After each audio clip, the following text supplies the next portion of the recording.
welcome back to another episode of the Dead Man's Mic, a Halloween Horror Nights podcast. I am Nick. I'm here with Craig, but the plot twist is that I'm not the only Nick in the house tonight. We are joined by our friend Nick of the Fear and Beer podcast. Nick, thank you for joining the show. Of course. Thanks for having me. I figured I have to come on here and answer for our sins over at Fear and Beer on some of these rankings. I've been lurking in the shadows. I've been listening along. I've been seeing what the uproar has been on a couple of these, and I don't remember what, because man, we're talking our 3 episodes plus your 2. That's like 8 hours of HHN content of 50 houses. So yeah, I wanted to finish off this trilogy with y'all. Thank you for covering it. This is pretty wild. I never thought we'd be covering. It's like an inception of HHN podcasts. It's like a podcast within a podcast. So thanks for having me. I wanted to come on and say what's up and kick it with my boys. Yeah, no doubt, man. You all are always welcome here on our side. Dude, it was kind of a cool idea when we came up with it, because I text Craig and I was at the gym walking the track listening to, I want to say it was episode 2.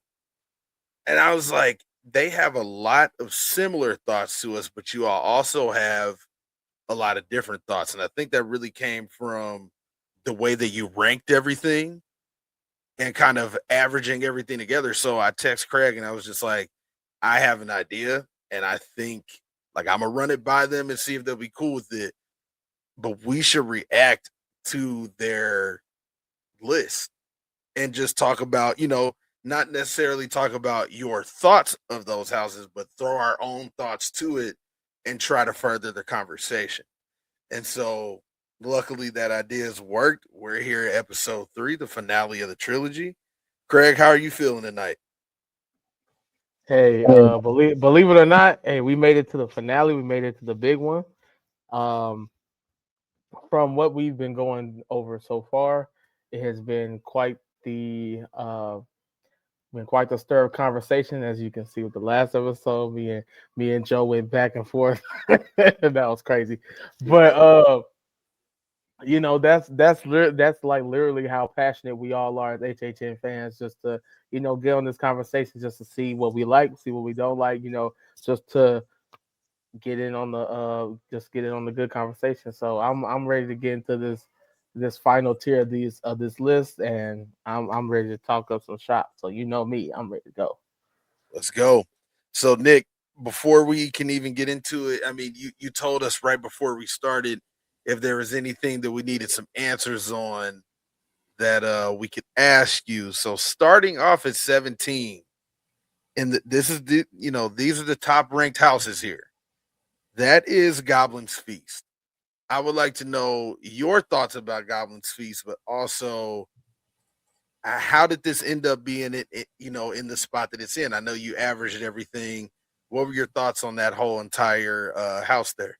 Yeah, I had this one ranked the highest out of the 3 of us on Fear and Beer. So I'm sure you've talked about it on the previous episodes, but I always we had to reiterate this multiple times on ours as well.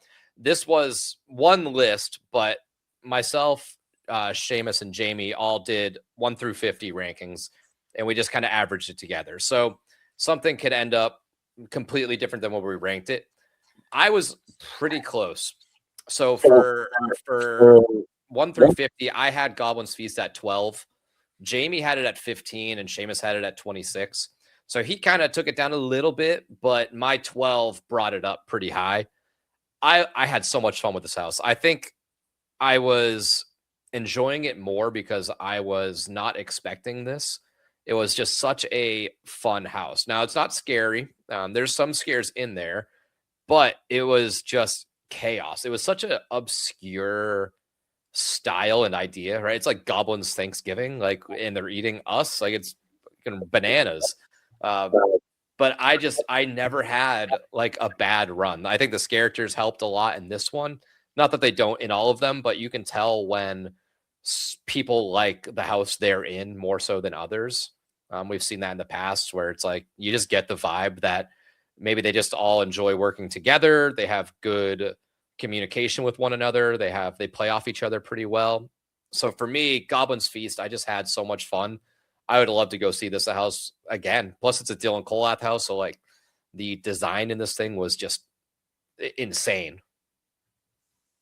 Yeah, the design was incredible in there. I definitely love the kind of, I don't want to say backwood because it's not what it was. It just gave like an underground kind of Celtic kind of vibe to it, and I definitely like that. Now, Craig, I would like to know your thoughts about the Goblin's Feast. Where are you coming in with that? Don't mind if I do. I hated Goblin's Feast. Now,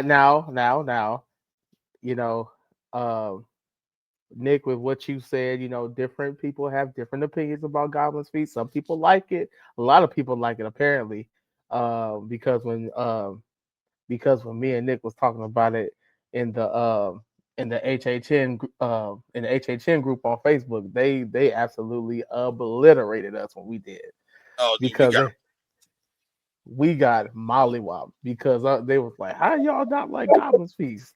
How dare you? Goblin's Feast was a great house." It's just that I didn't like. I'm like, well, okay, it's a comedy house. I get that. Like, it's not like, it's not horrible. It's not the worst thing in the world, because there have been houses where the team didn't quite literally hit the mark. But it's like, um that year, in terms of like the quality of the other houses, and then you just throw in Goblin's Feast. It's like to me, they like Goblin's Feast could have been more. It could have been. It could, like, you could have done so much with that. Could have still been a still could have still been a comedy house, but you could have done even more with that. And this is a house that Nick was looking forward to. He was like, "Oh, I'm looking forward to Goblin's Feast. Like, I'm ready for it." But I don't know. It just, I get it, like the vibe, and like the like an Irish pub with goblins in it. Like, I get it, and they was being goofy in that house. Don't get me wrong, but I just feel like they could have done more with it, and it didn't quite hit the mark for me, especially considering the other originals were fire that year. So I don't know. That's just me, though. That's just me. I will say, for that side of the coin that Craig and I land on, with not being as big of fans of Goblin's Feast, we fangirled over Triplets of Terror. So Oh yes. that, Oh yes. like, It's okay to like bad houses. It's fine. Hey, Just kidding. that I do all the time. No, it is weird that I enjoyed it so much too, because I'm not like a big fantasy guy. Like, and that definitely feels like a fantasy style house. So it is weird that it connects it to me. I'm glad you brought up that like Celtic-y point, because growing up in a small Irish town, like I'm Irish is a big part of my heritage. So you'd catch me doing the little jig through that little intro pub area. Like, that's not unfamiliar territory for me. Right. So it definitely catered and you know related to you, because like you could really relate to like the themes of that house. So of course you'll have it, high on your list, especially like you said, you were doing the Irish jig up in there. Hey, it's a vibe. Don't get me wrong, but that like literally, this is what I say about not only houses like that, but every single HHN house every year, every single. And I've been saying this. This was me for Horrors of the YS6. Every house relates to a house, and um and whether you like a house or you don't like it, there's gonna be somebody who loves a house, and it relates to them, and it might not be your favorite, but it's gonna be their favorite, and vice versa. which makes for a great conversation. So that's where Goblin's Feast came in at 17. Coming up on 16 was Five Nights at Freddy's. I will be the first to say I actually did not go through this house. I got unlucky every single time. The wait was just too long. and there were a bunch of other banger houses surrounding it that I was like, you know what? I understand I'm not going to be able to get through this one, but at least I'll get a walkthrough of some of these. So, not too much that I can really provide to the FNAF conversation, but I do think that the detail was incredible in that house. And I feel like that's what it was for. What do you guys think? Nick, you can go from here. Yeah, it's at 16. I had this thing at 39. I had this way down on the list. This got averaged out hard. Seamus had this at 10 and Jamie had this at 4. Okay, she's just a stand for 5 nights. Like, I get it. But I had it at 39. I thought this was an okay house. Very heavy on the puppets. The animatronics looked really cool. But for me, if anybody listens to our show, they're probably pretty familiar with the fact that I'm just not the biggest like puppeteer guy in houses. Like, I'd rather have scare actors versus people just moving objects at you. So for me, if you liked the movies, you're gonna love this house. It's gonna hit everything. You're gonna see Freddie and the band performing on the stage. You're gonna get some scares with them coming at you. They are life size. They're big. It looks really cool. But for me, that's not a property that I'm like super attached to. So it just didn't hit for me. And you mentioned the wait times. That thing was insane. Like, this was probably the least house I did that year or last year. And I'm not waiting 2 hours to go through Five Nights at Freddy's. I'm sorry. It's just not happening. I almost want to say that's what we talked about on our last episode was like, if that weight is already that high by 7 o'clock and you're not in line, then your chances of even making it in are slim. So no, I totally agree. Just too long of a wait. I enjoyed the movies, but I'm definitely not, like FNAF was never like my favorite, like end all be all kind of property. So just missing that house, that's just kind of what happened for me. Yeah, the FNAF really, I think it wasn't really meant to be like what what HHN fans were expecting. I think it was just pretty much catering to the fans of the franchise and having a lot of fan service. If you watch the movies and if you're a FNAF fan in general, like it's great.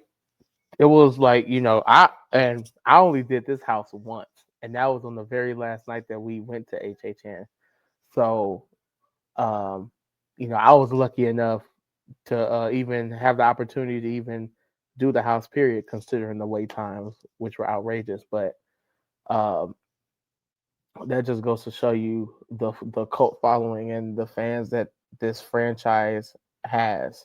This is all types of gaming lore dating all the way back to 2014.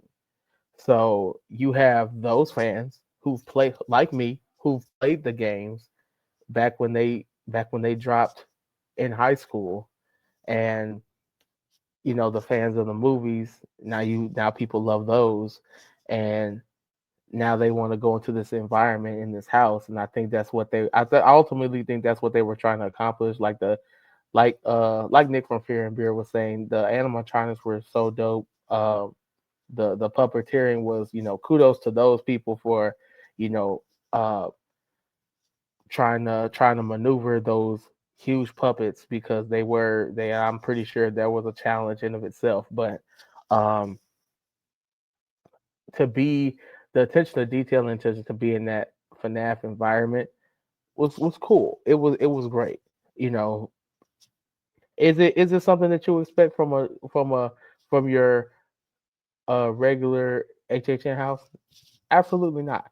But I think to be in that environment and just to from like what you've seen with your eyes, just to step into that yourself, I think that's what has had um I think that is what garnered that wait time and the type of following that house has and why people love it so much. No, absolutely. And that we're talking about environments. especially when it comes to these HHN houses, a lot of houses get ranked high off of environments. Um, we're no, it's no science that like the scare actors are taught to scare and reset, and there's the volume and the flow of the houses is just too high, for people to uh be able to like get out and work the floor, so to say.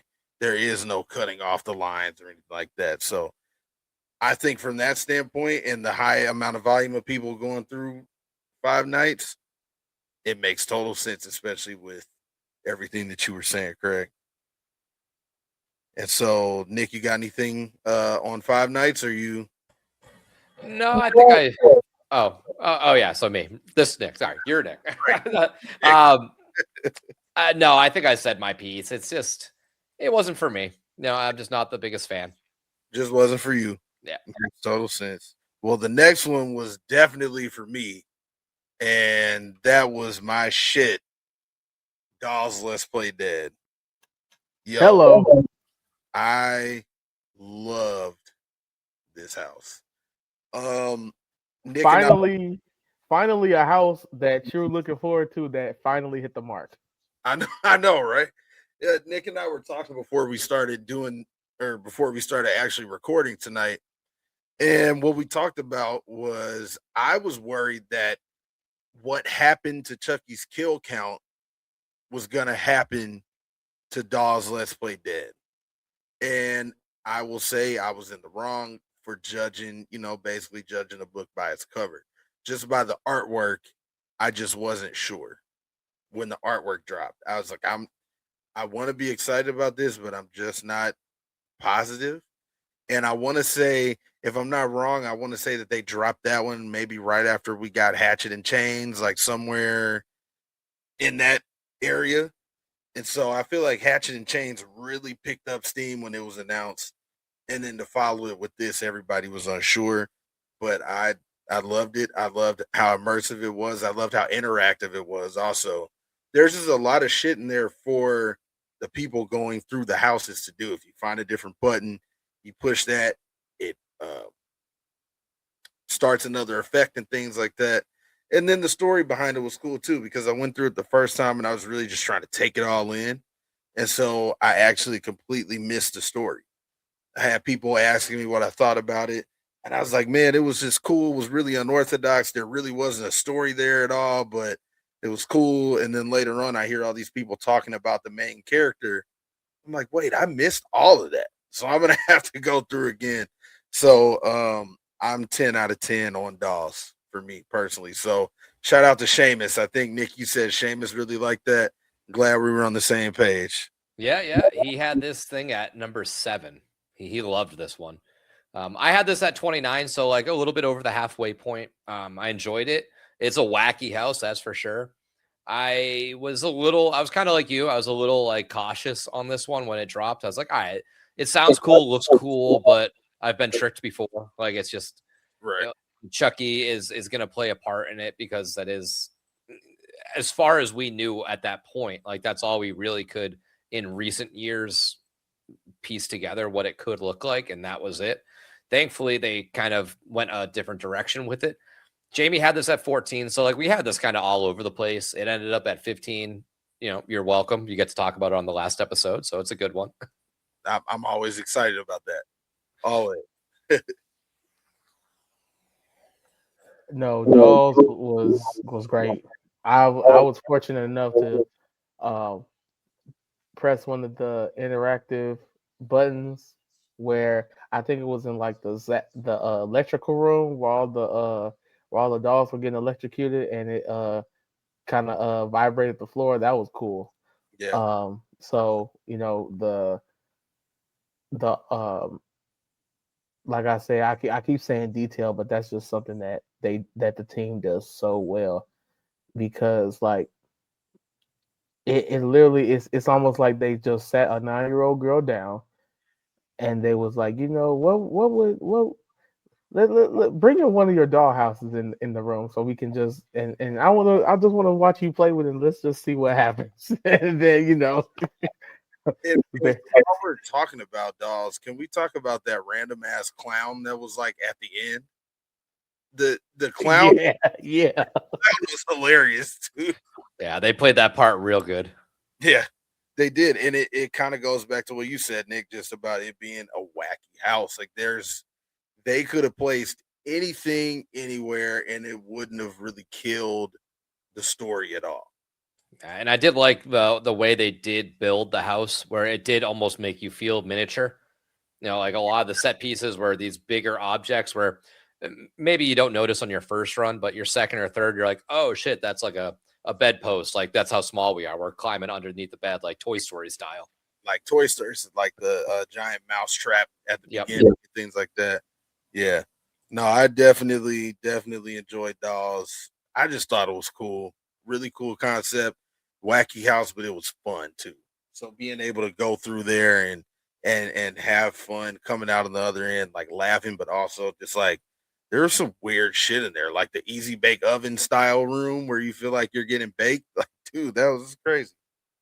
So yeah, that part was definitely wild. yeah, man.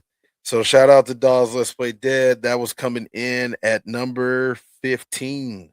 And on you guys' list coming in at number 14, Craig, I think you'll be really excited about this, is The Darkest Deal. The Darkest Deal lands at 14. I think that this house is great. It shows the dark side of, kind of being famous, regardless of what that is that you're well known for. People only see the one side, which is the presentable side, but they don't see what's going on behind the scenes, you know. So I thought Darkest Deal was awesome. Yeah, Darkest. What can I say that hasn't been said before about Darkest Deal? This is one of my all timer houses. Um, Not only because it relates to me like musically, but it's a fairly easy concept and they just do it so well. There's just something about how uh, how Mike and the team down there in Orlando just take simple concepts and just exceed expectations, because I was already excited about Darkest Deal, don't get me wrong, but for them to just do that, uh tell a really simple story, but uh it has so much like meaning and uh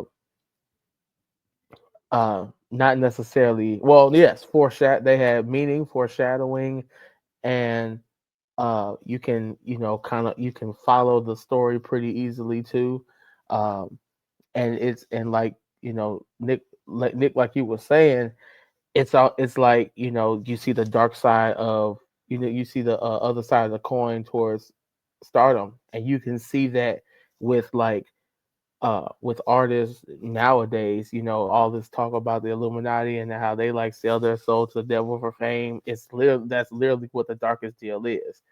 And uh how the way the house worked with like the designing and uh the costuming, and how they just drop you into that environment is just great. It's tens across the board with me. I love the vibe too. That's Craig's fangirl house for sure. Nick, what'd you think about The Darkest Deal? Where'd you have Yeah, it on your I list? love Darkest Deal. I had this at 6. Seamus had this at 12, and Jamie was not the biggest fan. She had this at 32. I don't exactly remember why. I think she just maybe thought it was repetitive at times, but this is an all-timer, like you said, Craig. This is number 6 for me. I could put this higher if I wanted to. This one, I think, even at 14, I think is too low. But that's what the numbers gave us, so that's what we're gonna roll with. Right. Hey, that's where it's at. Darkest Deal with a very promising uh landing spot on the list. Coming up to follow The Darkest Deal is, now this one's interesting because Nick, I listened to you all's thoughts about this, and you all talked about one specific scene that really set the tone for this house. It was kind of the scene that you all kind of praised the most, and you felt that it really pushed the vibe, of this IP, and that would be The Exorcist Believer. Yeah. Dude, the detail was sick. The smells were actually sick. Yep. And my. Yeah, I have no qualms with The Exorcist Believer. I love where it's landed on this list. Yeah, it's wild that it is this high, and I still have never finished that movie. I just couldn't get through it. I did not like it. I got bored. I tuned out. But it just was, I thought, extremely well put together. It didn't feel repetitive. It didn't feel derivative of the first movie. It had its own thing going. I had this at 13. Seamus had it at 9. Jamie had it at 27, so a little bit lower, but we were all kind of in that same ballpark area. But I had a blast. This one was like the surprise for me of that year, because the movie hadn't been out yet, so I wasn't sure what we were getting. Right. And I just remember it being a very scary house, which it's kind of tough to do at this point for me, but it still got me. And I feel like it never climbed with a bunch of wait times. Like this was a very accessible house. I feel like it was always in that 30 to 45 minute range, where it was like, obviously peak hours, it's going to change a little bit. But I felt like it was always a house that was like, oh, want to hit this? Yeah, that's fine. Let's go do that. Like it was just easy to do. And maybe because I had done it more often, I had a little bit more of favoritism towards it. But I thought it was a banger of a house. Yeah, I thought it was a banger of a house too, especially what you said about it just being kind of easily accessible. And honestly, it's probably because people were terrified to go in it. We got to talk about how when that house was announced, the movie wasn't out yet, like you said, and people were hot about that. People were like, "This, I'm going to HHN this weekend. I won't be able to see the movie until this week when I come back." So that, I think that kind of threw it off for a lot of people. So maybe some people weren't trying to get spoiled at the same time. Maybe, whatever. But I thought it was a great house, and definitely more on the scarier side of what HHN has been able to do lately. Like when you think about the true houses that are gonna really scare the shit out of people at horror nights, like that one is gonna land on that list. Now, what I will say about Exorcist Believer is that I think that it kind of did like a role reversal, because it's like going into the house that made, even though I think there was like a method to the madness, because they dropped the house. I think it was like around 2 weeks before the movie even came out. I think the house got people more excited to even see the movie. So, if anything, I mean, granted, you know that those first 2 weeks before the movie dropped, I would say, but I think I think I saw the movie before we went to HHN that year, and I was excited, and I actually loved the house, like the smells, which were very pungent, um, and the like the set design about it, like it really felt like I was in the movie, like in the different sections and the parts of the movie, and especially the climax where the two girls were tied back to back, like that was crazy. Yeah, So that scene was wild. That was wild. Nick, I think that's the scene that you all had talked about. Yeah, the girl sitting in the chair, like when you're not sure if she's there, like if she's puppet or not, and then you go by and you're like, it's just, that was I love that scare, because it can alter every time. It's hiding in plain sight. So if they want to get you, they can. If they're sitting back and letting like a group pass, that'll happen too. So even though like most other scares like that too, because like once you repeat these houses enough, you're like, all right, there. Typically they'll still kind of pop out, but when they're right in front of you, you don't have that reaction time to be able to like prep for it. And it's Right. you either get it or you don't. Right. Either get it or you don't. Man, that was really cool. And I actually was able to go to Hollywood that year and do that house. And it was just as scary, but I think out there they really emphasize putting actors on stilts. So a lot, whereas in Orlando, a lot of the scares were right there at face level. A lot of your scares in the Hollywood house are coming from up above, and they were using the detail in the house to kind of distract you from that. So that was just a key notable difference that I found between both of those two houses. But either way, a dope house, definitely one people will be talking about for a long time. The Exorcist Believer. Now this next one I'm personally excited about because we've gotten a house from it, and I definitely want to see Mardi Gras Murders come to life. That is Slaughter Cinema 2 landing at number 12. Nick, where are you at with Slaughter Cinema 2, man? Yeah, I enjoyed this. This is in like upper half house for all of us. I actually, surprisingly enough, I had this the lowest out of the three of us. I had it at 24, which I still think is not too far off. Jamie had this all the way at 6, so that's what kind of really bumped it up.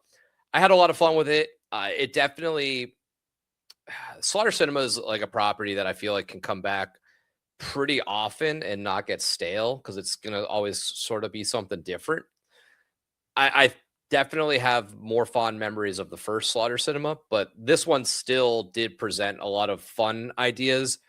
I think they probably could have or should have trimmed maybe one or two of them. So that way some of the better ones could have been a little bit more fleshed out. Even stuff that I liked, like the Blood and Chum, like I liked the Jaws style thing, but it really was just like a little corner room with one big shark puppet. Like you could have extended like Mummy Strippers into the and like really had a more expanded story for the other ones. So that was the only downfall for me. But it's a fun house. It's a cool little testing ground. We already saw Hatchet and Chains come out. So I'm excited to see, like you said, Mardi Gras Murders. That would probably be top of my list to see next. So cool. So like, and even that one, like that could have been two rooms or something. I would have been fine with that. Yeah, no, absolutely. I definitely, like you said, it's a great testing ground to kind of see what properties will work, what properties may not work. I definitely feel that Hatchet and Chains worked. So definitely seeing that. Why not pull some more of these properties out and see what we can get from it? Craig, what did you think about Slaughter Cinema 2? I love Slaughter Cinema too. The different movies in there, uh, but like the kind of like the takeaway from that, and like kind of the downside, like Nick from Fear and Beer was talking about. Like some movies had some sections of the movies had just corners, and they only like 5-second segments to work with, and they could have been like fleshed out more, which I do understand. But I think what they were trying to do was include all the movies and all the concepts, which is okay. But like Nick was saying, it could have been more fleshed out or whatever like that. And if I'm not mistaken, I think one of those movies is going to be used this year with like that Cowboys and like that alien cowboy signal. So hey, there's another concept. There's another concept. Hey man, I'm all about it. I would love to see something else come out of it. And I think that'd be a cool concept too, because that would be fun, but also just tapping into the whole alien side, like how much more wacky can you get? I'm down with the alien house. I'm all in for it. So if we get something, then that's cool. It's got to be wacky little green men. That's what I need. Right, right. Yeah. If it's not that, I don't know what'll work. Now, this next one, guys, I'm gonna be honest.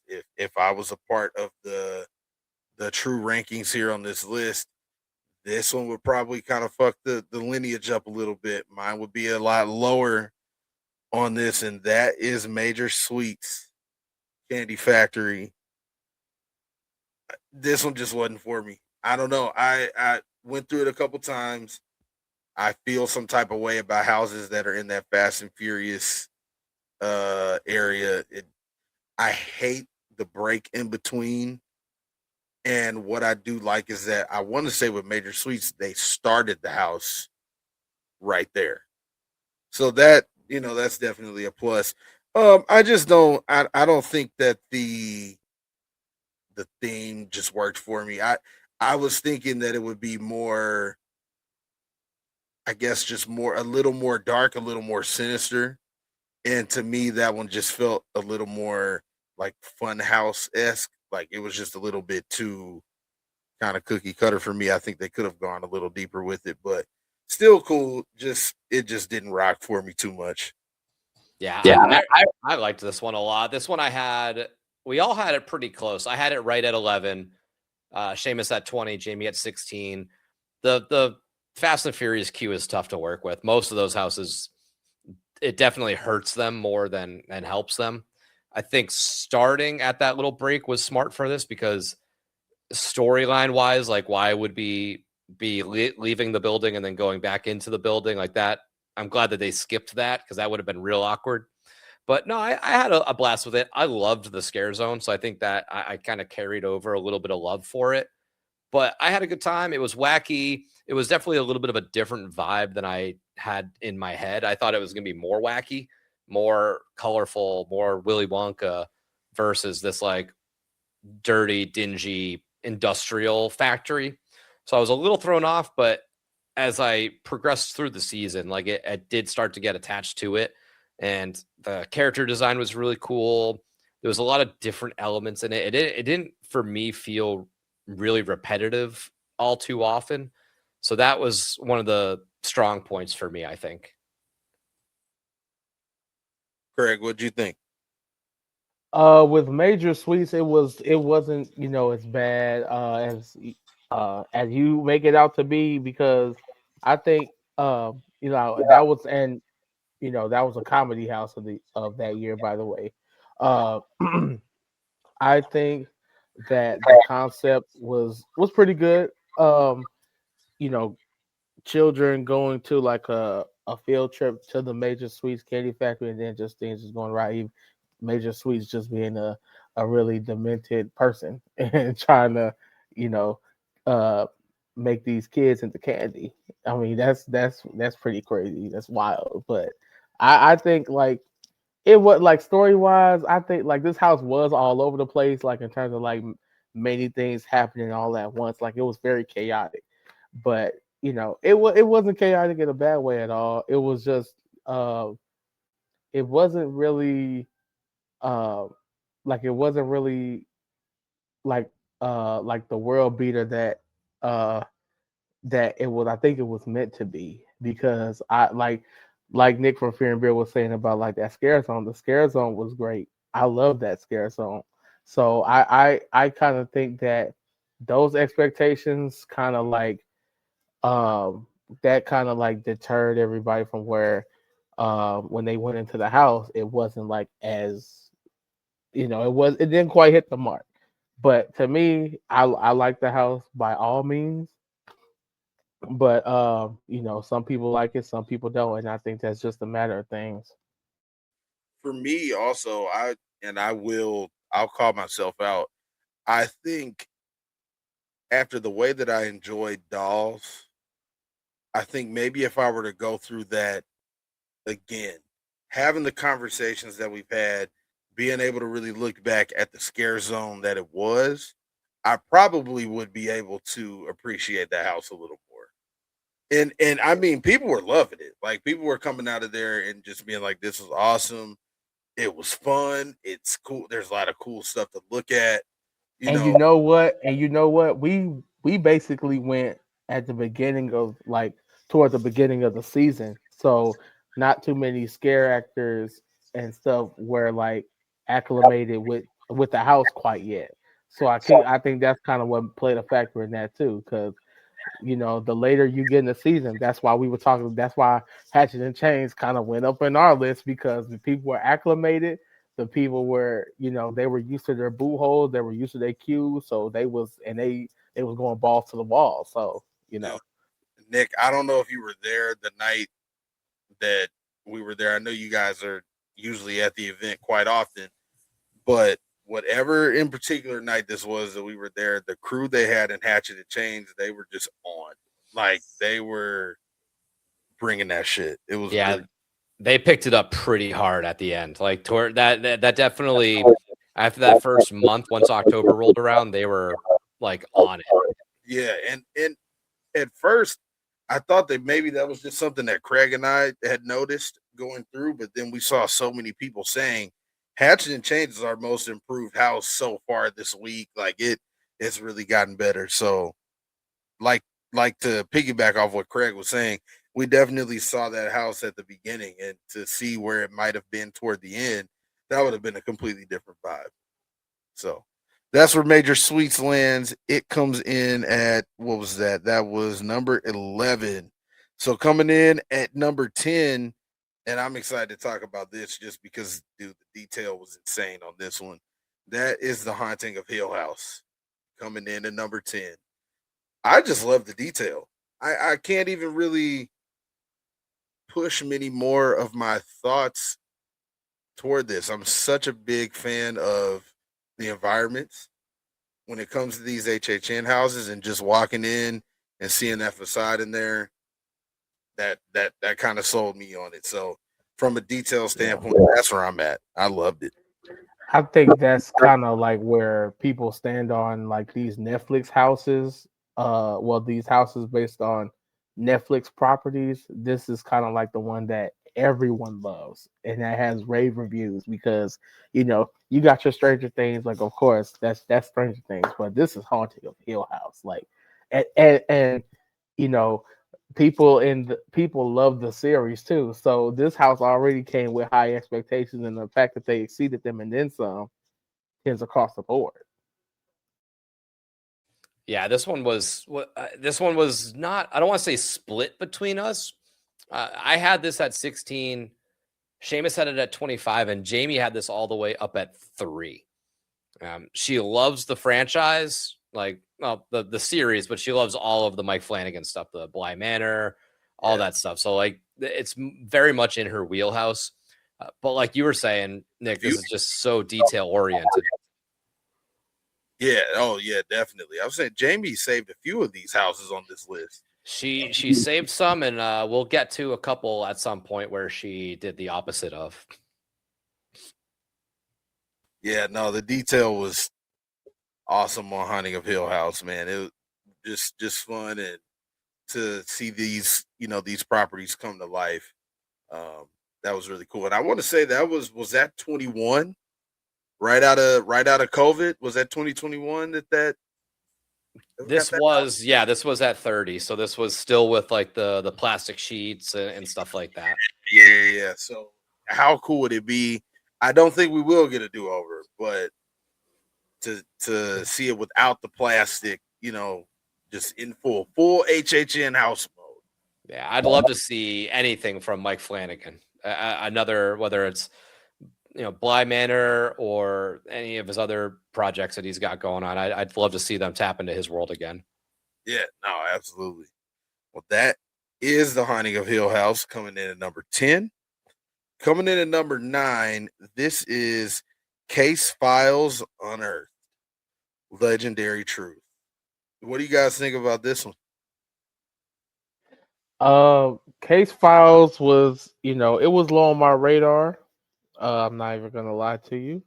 I didn't have any expectations with this house. I was like, hey, this is kind of interesting. Like, it's like when I went into the house, I had no expectations, but like when I was going through the house, I was like, oh, this is giving me like Spider-Man noir vibes, because the way that this detective is going through these different files that happened over the course of, I think it was different decades, if I'm not mistaken, or like every 5 years or whatever.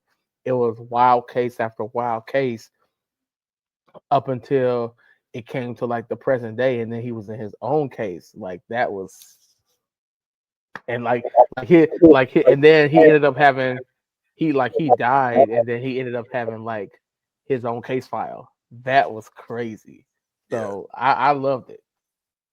Yeah, this was just like a straight up like surprise for me. I didn't know exactly what to expect with this stuff, but it was just such a wacky, fun, kind of all over the place. And like you said, Craig, that noir vibe was very heavy on it. And that's something that, you don't really see all too often in houses. It's not really like a subgenre of horror, so it's cool to see them tackle genres outside of horror that can sort of still be horror adjacent. But I had this at 9, Seamus had it at 6, Jamie had it at 23.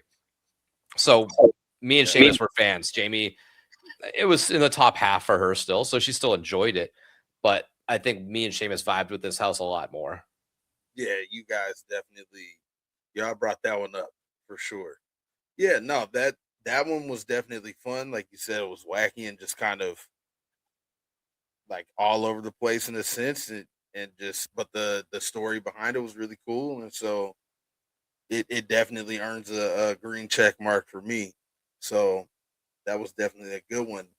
Now coming in at number 8 is Universal Monsters Unmasked.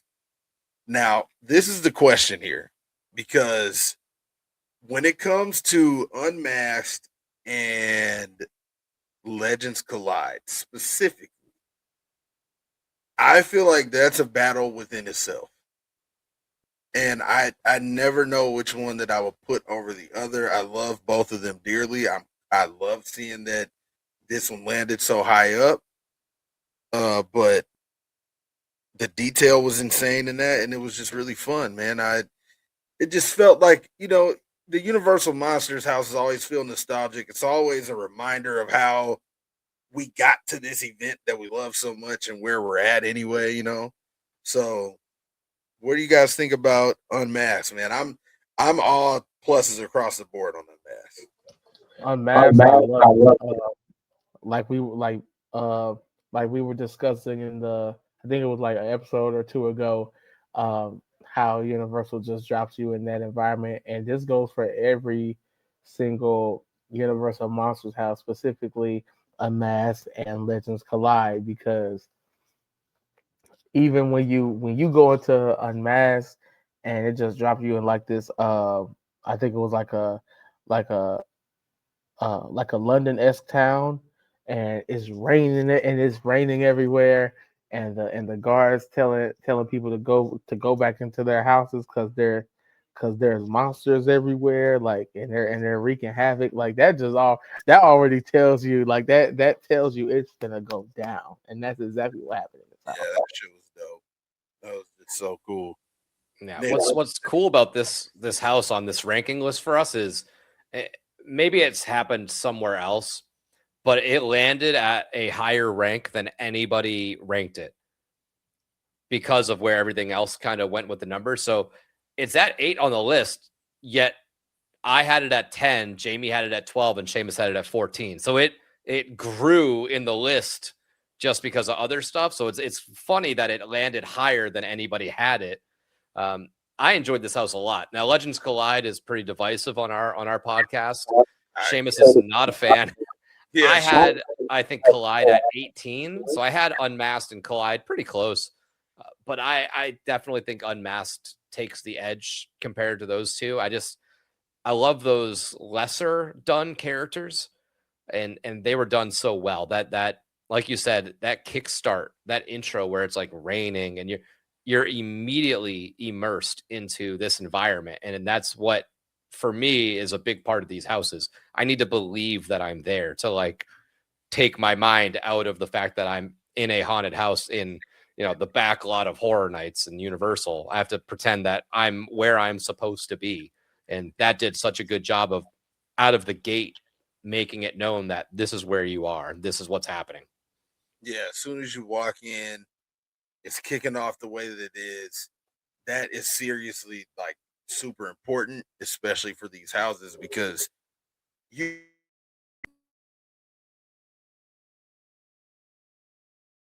want to forget where you are.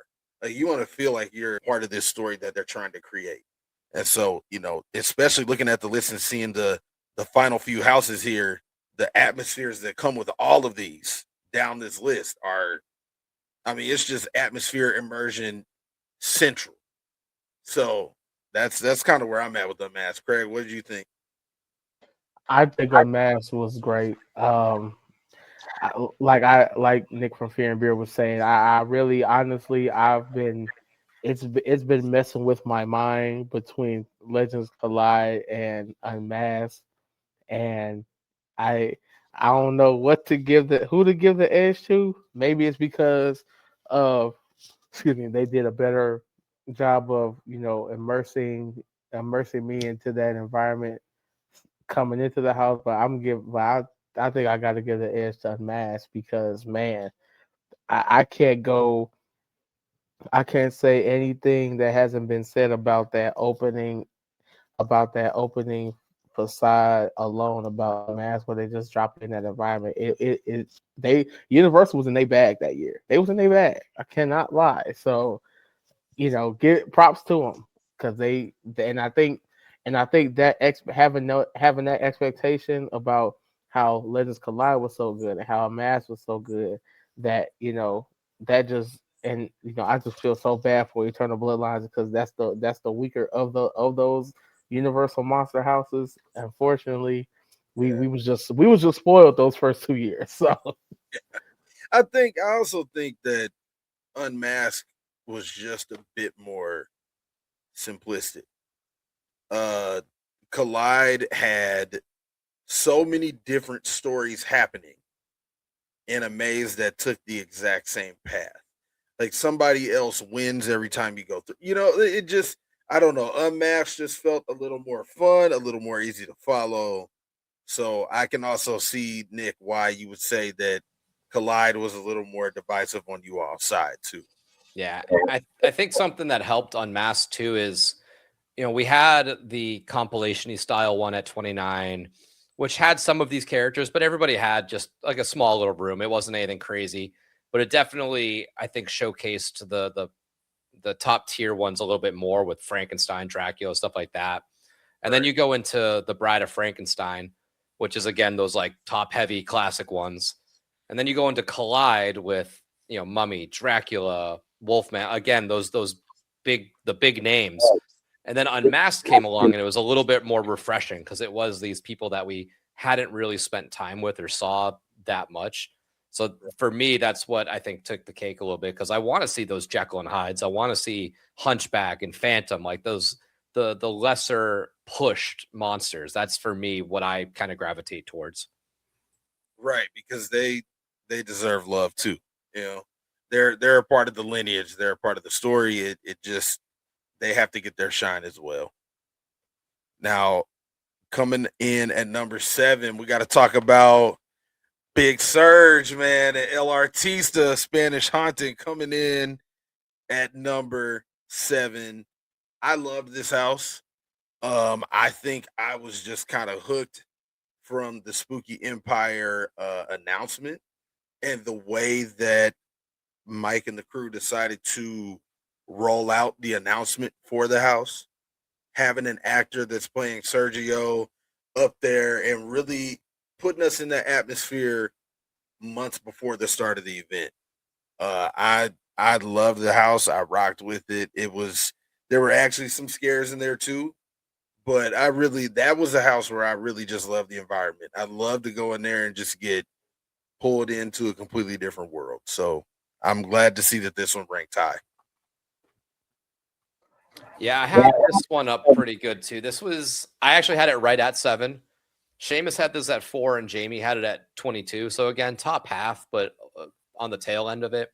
I think I know just from us going so often, I kind of knew Jamie was kind of floundering on this one towards the end, just because unfortunately we were getting a lot of pretty not great runs to end the season in this house, whether that was just by our own doing time wise and being unlucky, or it actually being a staffing issue. I don't know which one. They can both be true, but it did take a little bit of a hit at the tail end of the season for me as well. I still very much enjoyed it and clearly ranked it like as a whole, not as those last 2 weeks or 3 weeks or whatever.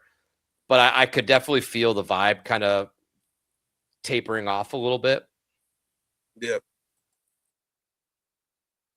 Craig, what did you think about El Artista? Soon as El Artista was announcing, as soon as they said the same person who did Dead Man's Pier, I said I'm sold. Yeah. So you know that's why that's the reason for this podcast. You know.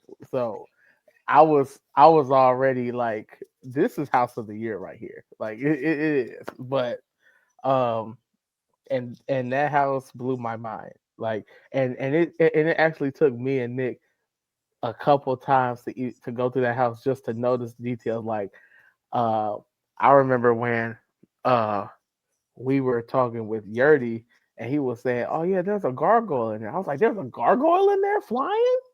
Like I didn't even know that. Nope. And it took me to actually look up and pay attention to just to even notice. Like that's how detail oriented this house is, and I love that. And the story is going through the different is told also through the different paintings. Like as you make your way through the house, the different paintings are getting more deteriorated and they're getting more demonic, and so that hey, Yeah. 10. No, it definitely told the story. And Nick, it sucks that you guys got, not the best walkthroughs, of that house, man.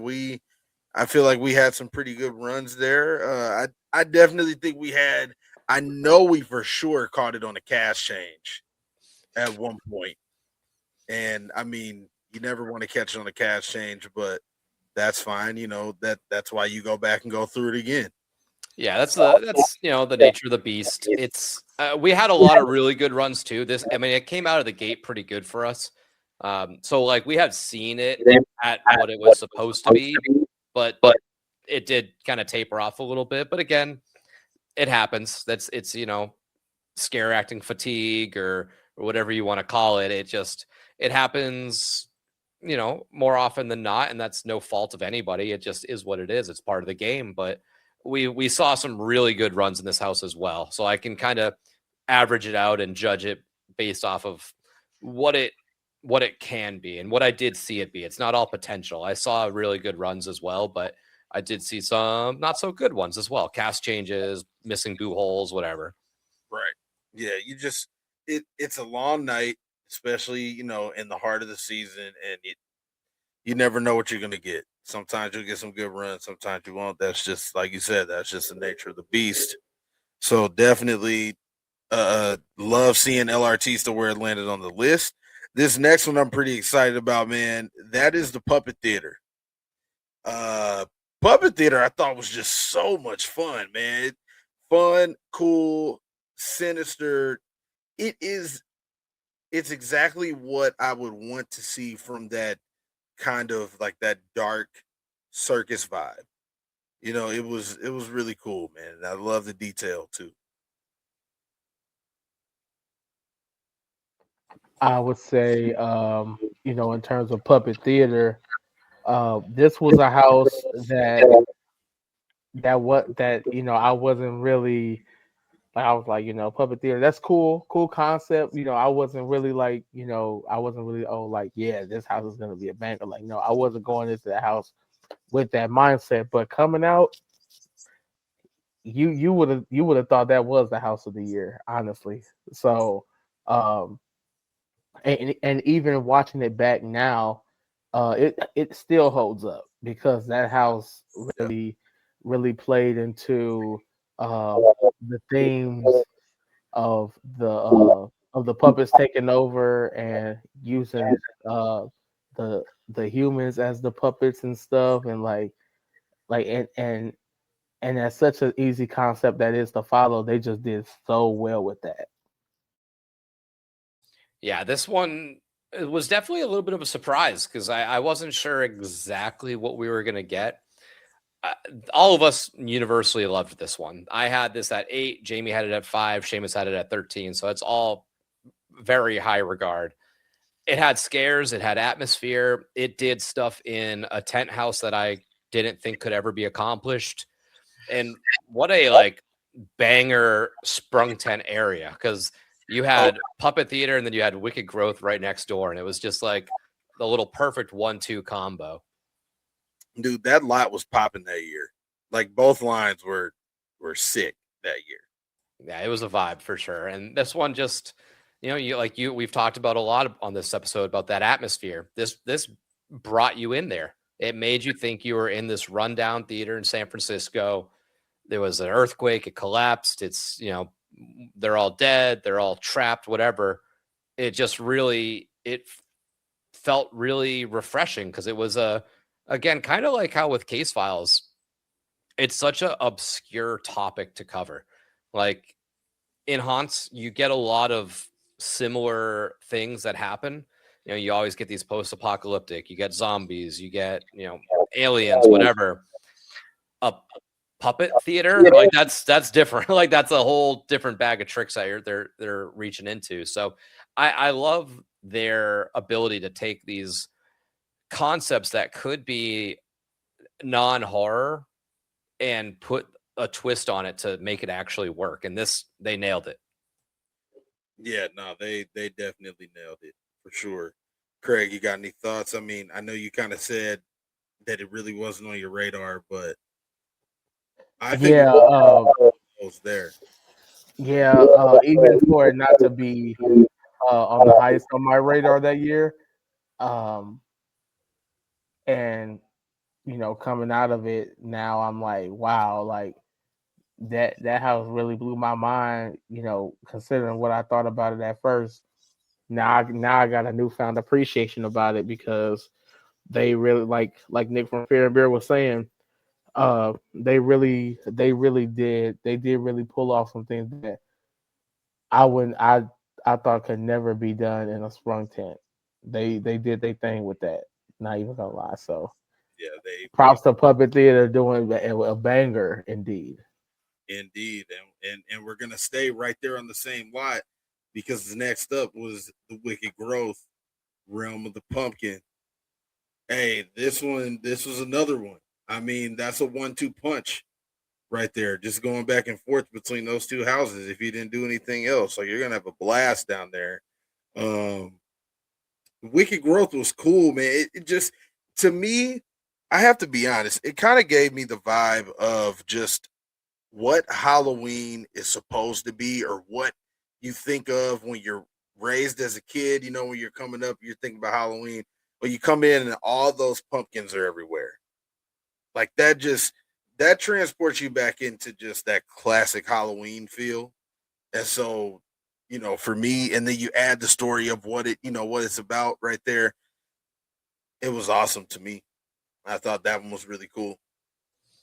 Yeah, even at top 5, I had this at 1. Seamus had it at 2. Okay. I really thought Jamie appreciated this house more than she did. She had it at 19, so top 20. Okay. But I loved this house. And we're coming off of Puppet Theater, talking about how it's fun to see these wild ideas that you don't typically see. Sometimes it's okay to just play the hits, right? Just do a classic Halloween house. And when you do it right, good things can happen. And this is exactly what happened in this house.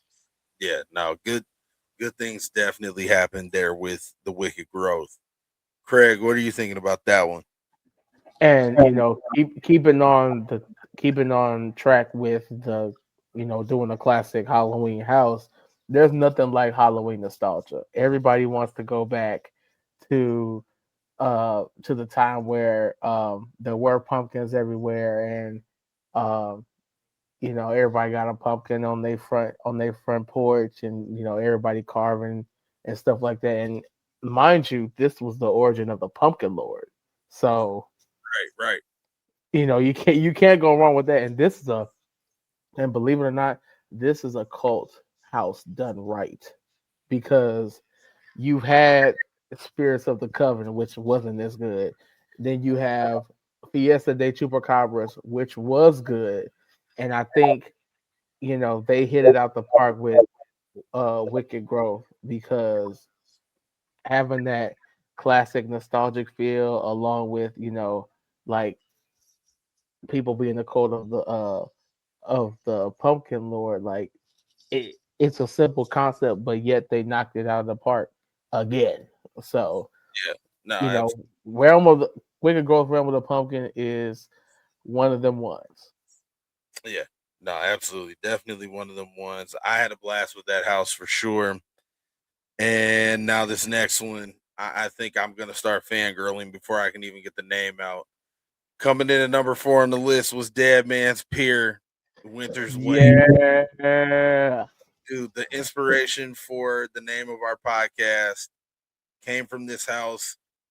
I just want to say, and I know we've talked about it before, but just going in there and seeing that lighthouse and the statue of the lady playing the violin, the sound effects, just being pulled into that house was just that badass.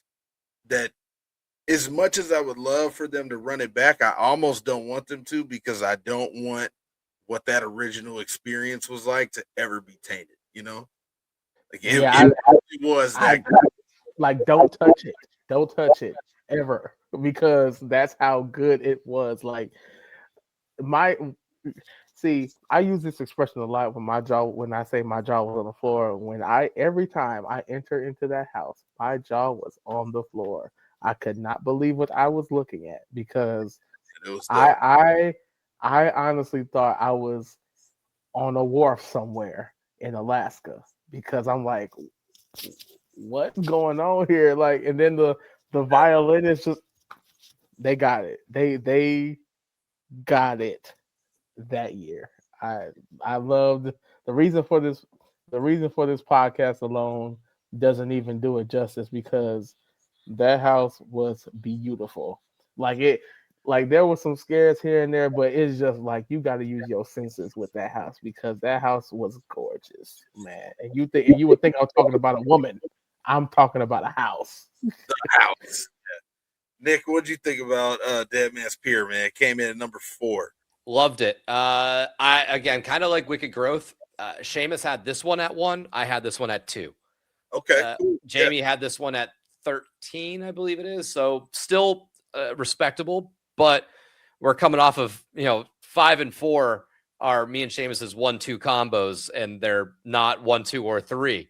So that it kind of the averages play a lot in this list. But yeah, Dead Man's Pier is a perfect love letter to both mine and Seamus's kind of childhood coming up in that New England style area. We both from Massachusetts originally, so it definitely hit home for us. Spending a lot of my summers up in Maine, with peers, with going out to the seafood places where it's literally called the Fisherman's Catch because it was caught that day. It's just that stuff hit home to me. There's not enough things and there's not enough time to say everything we need to say about this house and why it was almost damn near perfect, but it just hit on everything. It's not the scary house. It doesn't have to be. It is what kind of, I don't want to say created a new subgenre in HHN houses because there's been probably plenty before, but I think this took the quote unquote beautiful house and showed you what it could be. There's plenty of other before it that kind of fit that vibe. I think Gothic is one that people hold in high regards as well. But this, I think, took that beautiful house and brought it to the next level. Yeah, no, absolutely. And especially you being able to tie that into, where you grew up, kind of, from a heritage standpoint and things like that. It just encapsulates all of that. So I think, like you said, there's just not enough time. This could be an entire episode by itself about that house alone. That shit was incredible. Long live Dead Man's Pier. If we never see it again, amazing house. Now we're at our top 3 here, and so I think what we're gonna do, just for sake of time, we're gonna rapid fire these 3 because these are all banger houses with different kind of concepts here. We have Blood Moon Dark Offerings at 3, Terrifier coming in at 2, and to cap it all off, Insidious the Further at 1. I think for one, and now knowing Nick of where you come from, Blood Moon kind of ties into some of that heritage of the Northeast as well, man. Like it does. It gets a lot of those vibes. Yeah, with that Salem witch trial esque kind of vibe. The fact that this whole house was just nothing but red lighting and a lot of just that old school, just wooden kind of facade work and things like that. You really did feel teleported back, to the 1600s when all of that stuff was going on. So, from a detailed standpoint and the scares too, dude, I thought Blood Moon was insane. I loved it. Blood Moon was awesome. Yeah, I would say Blood Moon is definitely one of them ones. Again, the same person behind Dead Man's Pier did Blood Moon. So I had nothing but great expectations for it, and it kicked butt. It did. It was awesome. Blood Moon, I will forever say that um, that is one of my favorite houses because um, they, I'll just talk about environments again. They just drop you in there, and uh, and the house starts off, the vibe starts off small, but as you go through the house progressively, it gets more chaotic and it gets more out of control. Um, with the killings and the sacrifices and everything, and the moon turning blood red, and also so it's great. I love Blood Moon, I really do. Definite chef's kiss right there for sure. Yeah, Nick, Blood Moon just it takes you not to the environment, but like you were saying earlier, Nick, that it brings you to that era, and that's yeah, tough to do. yep, that's just tough to do. Yeah, no, Blood Moon was dope. The next one coming in was Terrifier. Uh, Terrifier was just a blast, man.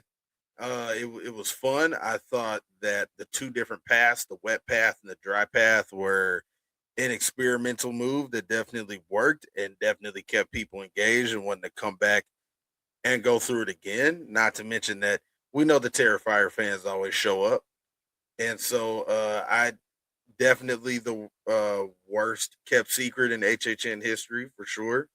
I feel like we knew probably 5 months before, but love Terrifier. It was cool. It was a good house. Terrifier is always great. Um, like you were saying, Nick, the worst kept secret in the business, as I always say.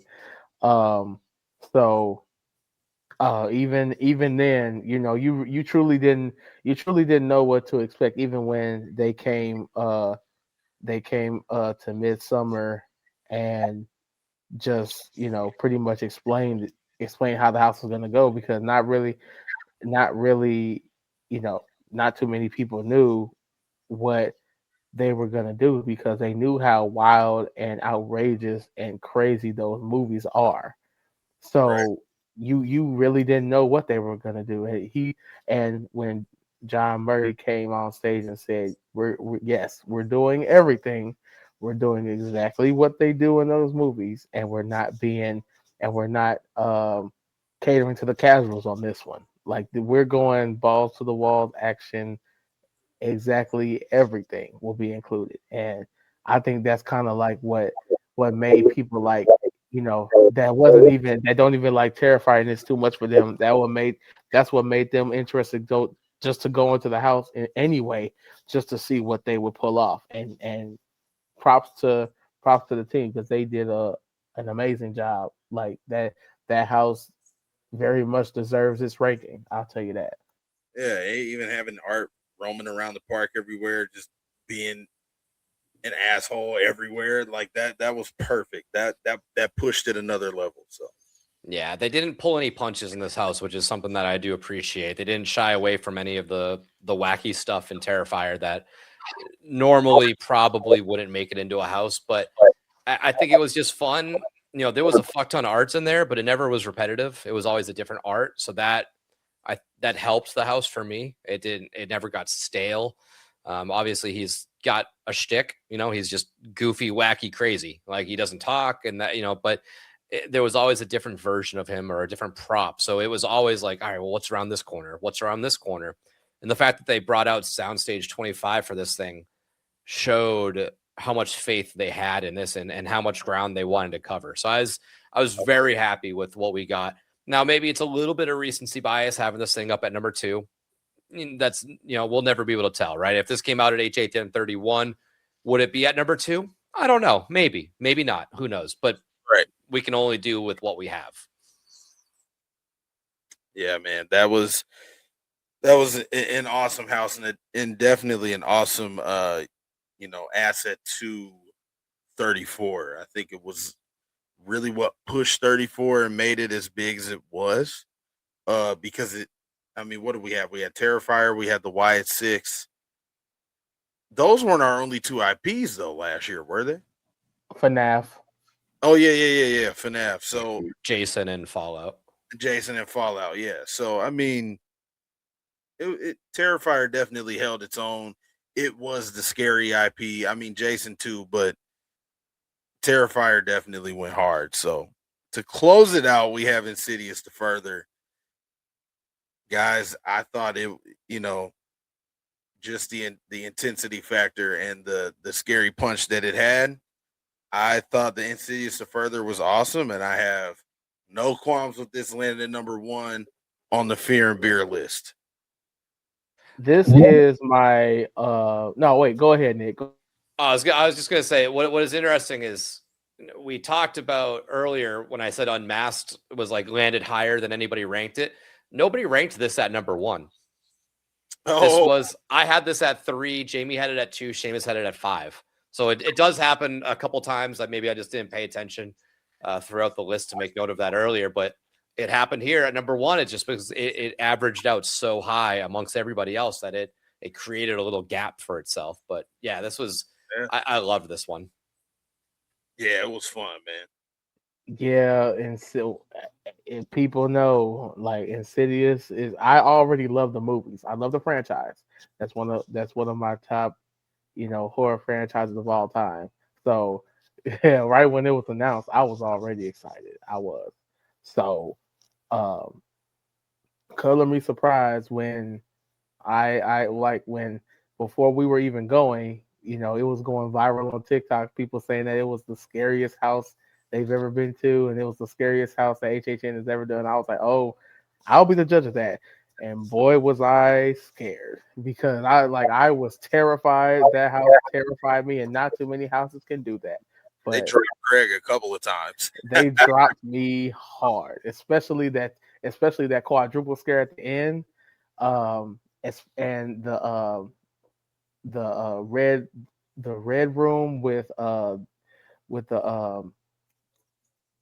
red face demon in there, and then you had that quadruple scare at the end with all the characters throughout all the movies, and I got dropped good. Yeah, and and it was back to back to back to back, and that house did things to me that I thought they would never do in all of my wildest dreams. So, and that was my first time going through that house, and I was like, you know what, this is an all-timer, and its ranking shows it in spades, because I honestly don't think that Horror Nights can pull off a house more intense, and more terrifying than that.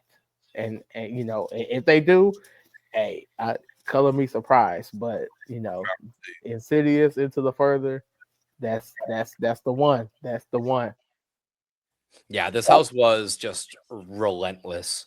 It was just constant scare, and that's just, there's some properties that it has to be done that way, I think, and this is one of them. You have other IPs, like even looking like last year, right? When you're Terrifier, okay, it was probably not gonna be the scary one. Jason, it could be, but it is a very campy style franchise, no pun intended. FNAF is clearly not gonna be like drop you horror. There's properties like, same thing, Fallout. It's not going to be, it's more to get you in the environment, not to be scary. Insidious is a very just built to be scary movie and franchise. Right. Make it that as the house, and they did it. Yeah. And the thing is that those characters are terrifying themselves. And so I don't know what it is like that. Maybe that played a great part into that because every character um, throughout the movies had their own rooms as well, and then now they all converge into that one big quadruple scare at the end. They did it. Once I got out that house, I was like, yep, they did it. That's an all time house right there. And I think, Nick, like you said, the house was just relentless. It just didn't let up. As soon as you went in there, I mean, it was on, and it just really pushed you all the way until you finished at the other end of the house. So the relentlessness of it and just the intensity factor of that house was insane. And I think that's why Insidious lands where it does. It's definitely one that people will be talking about for a long time. So, with that, man, we made it to the end of the list.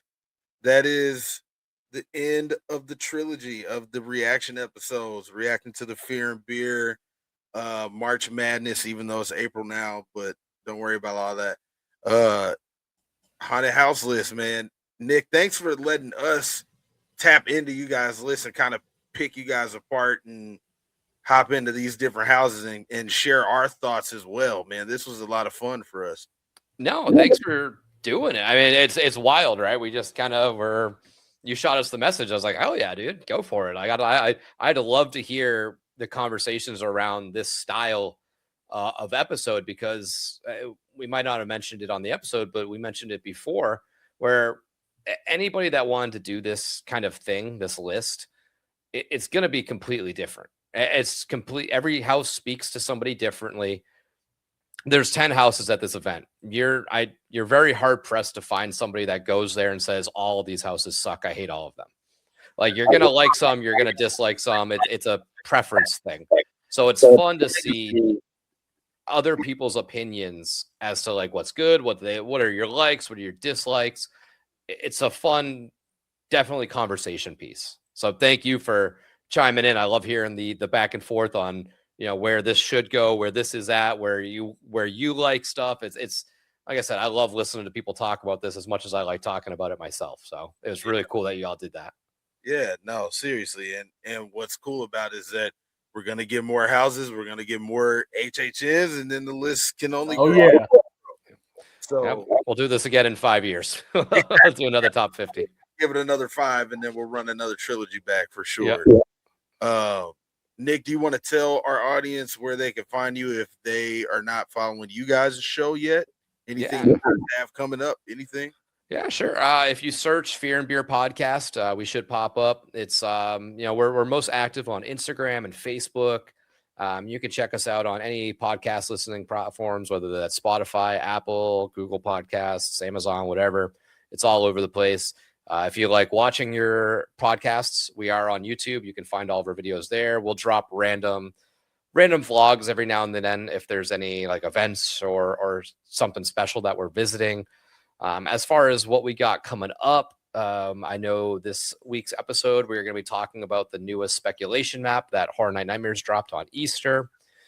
We got some other fun stuff in the works, but nothing fully announced yet, but definitely keep your eyes peeled because there's going to be some stuff coming up in the next month or so. Well, you'll see some cool stuff coming together. All right. Cool, man. Well, you all definitely follow Fear and Beer. If you are watching the YouTube version of this video, the link to their podcast will be in the description below.